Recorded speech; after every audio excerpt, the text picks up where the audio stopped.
About 10 days after 9/11, I went through the Pentagon and I saw Secretary Rumsfeld and Deputy Secretary Wolfowitz. I went downstairs just to say hello to some of the people on the Joint Staff who used to work for me, and one of the generals called me and he said, "Sir, you got to come in. You got to come in and talk to me a second." I said, "Well, you're too busy." He said, "No."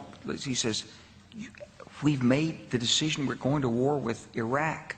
This was on or about the 20th of September. I said, "We're going to war with Iraq. Why?"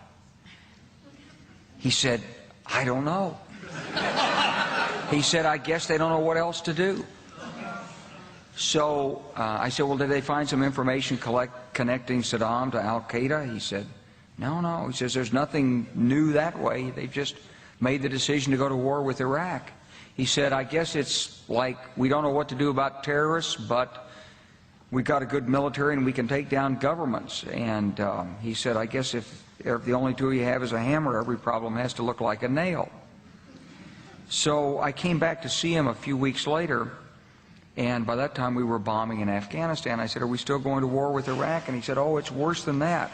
He said, he reached over on his desk, he picked up a piece of paper, and he said, I just got this down from upstairs," meaning the Secretary of Defense's office today, and he said, "This is a memo that describes how we're going to take out 7 countries in 5 years, starting with Iraq and then Syria, Lebanon, Libya, Somalia, Sudan, and finishing off Iran."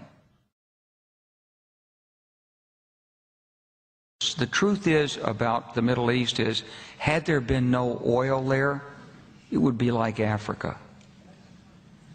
Nobody is threatening to intervene in Africa. The problem is the opposite. We keep asking for people to intervene and stop it. And there's no question that the presence of petroleum throughout the region has sparked great power involvement.